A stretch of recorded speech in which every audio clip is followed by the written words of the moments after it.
Assalamualaikum warahmatullahi wabarakatuh. Hai adik-adik, kembali ke pembelajaran pendidikan agama Islam dan budi pekerti. Kelas 8, bab 11, ibadah puasa membentuk pribadi yang bertakwa.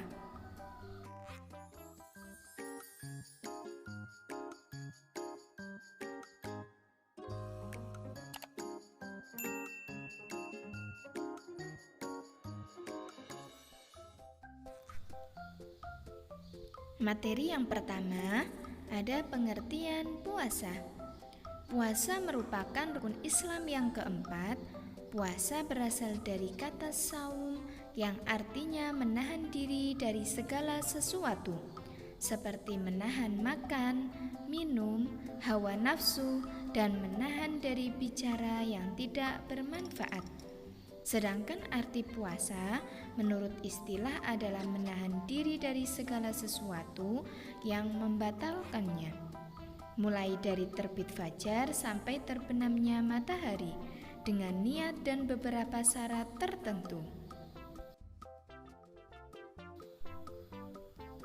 Setiap orang yang percaya kepada Allah Subhanahu wa Ta'ala diwajibkan untuk berpuasa di bulan Ramadan, sebagaimana firman Allah seperti dalam Quran surat Al-Baqarah ayat 183 yang berbunyi Bismillahirrahmanirrahim.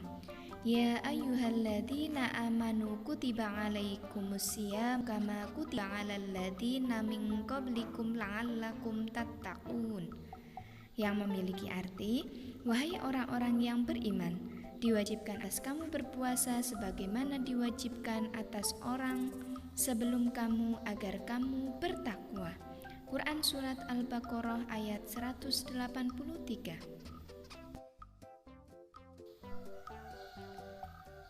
Pembahasan yang pertama ada puasa wajib.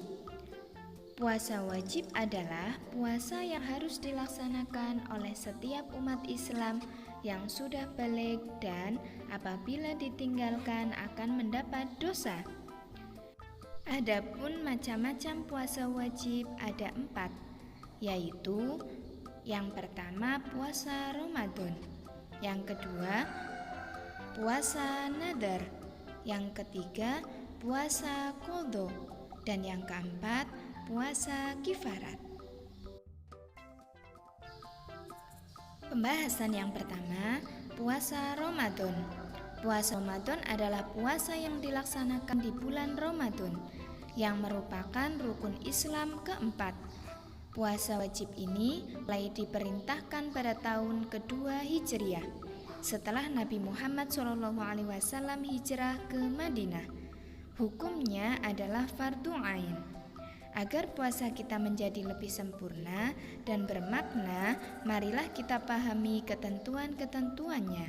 Yang pertama, syarat wajib puasa, yaitu berakal. Yang kedua, baligh, dan yang ketiga, mampu. Selanjutnya syarat sahnya puasa, yaitu beragama Islam. Yang kedua, mumayyiz. Yang ketiga, suci dari darah haid dan nifas. Yang keempat, dalam waktu yang diperbolehkan untuk berpuasa. Selanjutnya, rukun puasa. Rukun puasa meliputi yang pertama, niat untuk berpuasa.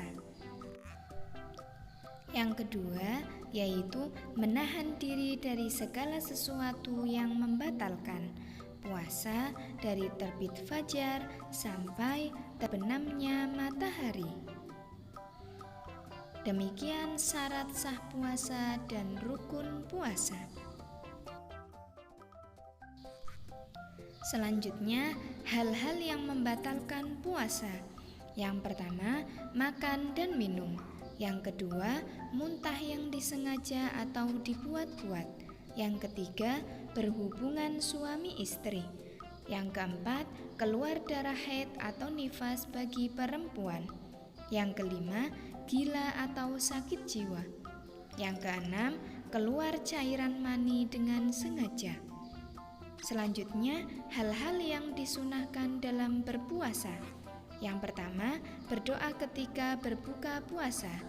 Yang kedua, memperbanyak sedekah. Yang ketiga, sholat malam termasuk sholat tarawih. Yang keempat, tadarus atau membaca Al-Quran. Selanjutnya, hal-hal yang mengurangi pahala puasa. Hal-hal yang dapat mengurangi bahkan menghilangkan pahala puasa adalah semua perbuatan yang dilarang oleh Islam. Contohnya, membicarakan kejelekan orang lain. Yang kedua, berbohong. Yang ketiga, mencaci maki orang lain. Dan sebagainya. Demikian hal-hal yang mengurangi pahala puasa. Selanjutnya, orang-orang yang boleh berbuka pada bulan Ramadan. Yang pertama, berpuasa sakitnya semakin parah. Namun, ia harus menggantikan di hari lain apabila sudah sembuh nanti. Orang yang sedang dalam perjalanan jauh, ia pun wajib mengqadha puasanya di hari lain. Yang kedua, orang tua yang sudah lemah sehingga tidak kuat lagi untuk berpuasa, ia wajib membayar fidyah, yakni bersedekah tiap hari 3/4 liter beras atau yang sama dengan itu kepada fakir miskin. Yang ketiga, orang yang sedang hamil dan menyusui anak. Kedua perempuan ini kalau khawatir akan menjadi mudorot kepada dirinya sendiri atau beserta anaknya, mereka wajib mengqadha puasanya sebagaimana orang yang sedang sakit. Kalau hanya khawatir akan menimbulkan mudorot bagi anaknya, ia wajib mengqadha puasanya dan membayar fidyah kepada fakir miskin. Yang kedua, puasa nadar. Puasa nadar adalah puasa yang dilakukan karena mempunyai nazar atau janji kebaikan yang pernah diucapkan. Puasa ini wajib dilaksanakan ketika keinginannya atau cita-citanya terpenuhi. Adapun hukum puasa nadar adalah wajib dilaksanakan sebagaimana firman Allah Subhanahu wa taala dalam Quran surat Al-Insan ayat 7 sebagai berikut.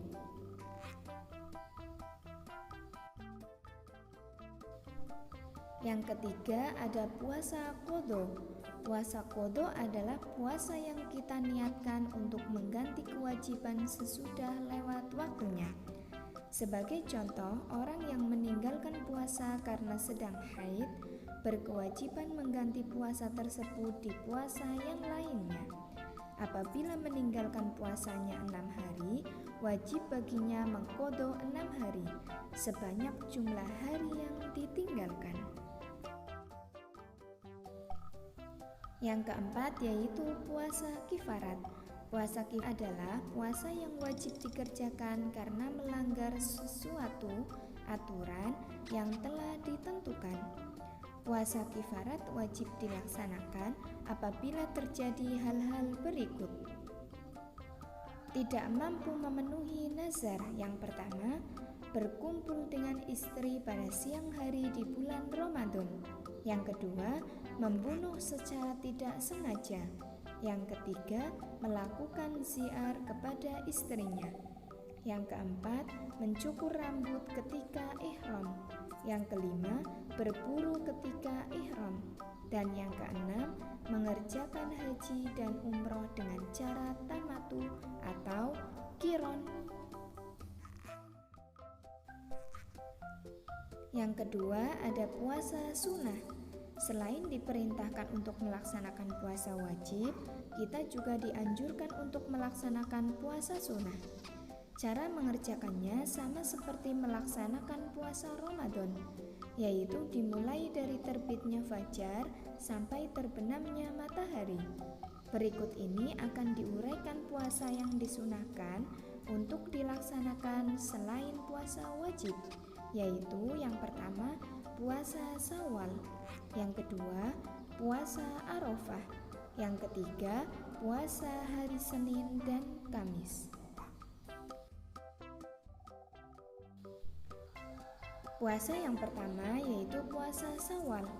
Puasa ini dilaksanakan sesudah tanggal 2 Syawal. Jumlahnya ada 6 hari.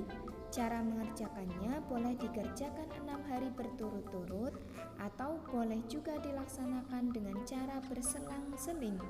Misalnya sehari puasa, sehari tidak. Hal ini berdasarkan hadis sebagai berikut, yang artinya dari Abu Ayyub dari Rasulullah SAW berkata, siapa berpuasa Ramadan kemudian mengikutinya dengan berpuasa 6 hari di bulan Syawal, yang demikian itu pahalanya seperti puasa setahun. Hadis riwayat jamaah kecuali Bukhari dan Nasai. Yang kedua, puasa Arafah, tanggal 9 Zulhijjah. Puasa ini dilaksanakan ketika orang yang melaksanakan ibadah haji sedang wukuf di padang Arafah. Sedangkan orang yang menunaikan ibadah haji tidak disunahkan melaksanakan puasa ini.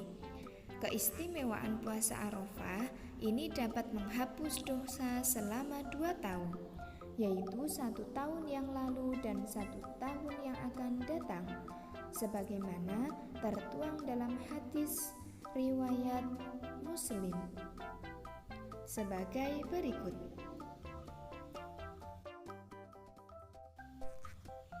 Yang ketiga, puasa hari Senin dan Kamis.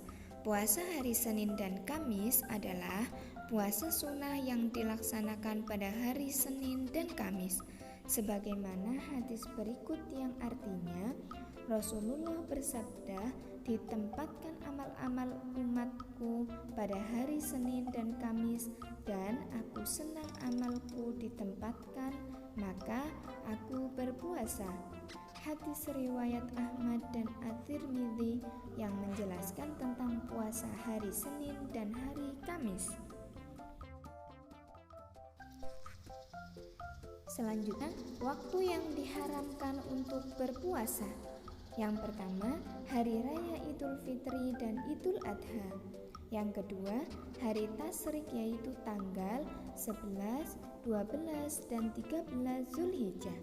Yang ketiga, hari yang diragukan apakah sudah tanggal 1 Ramadan atau belum. Demikian waktu yang diharamkan untuk berpuasa. Selanjutnya, hikmah berpuasa.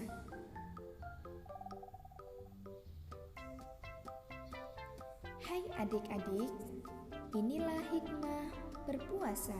Yang pertama, meningkatkan iman dan takwa serta mendorong seseorang untuk rajin bersyukur kepada Allah Subhanahu wa Ta'ala.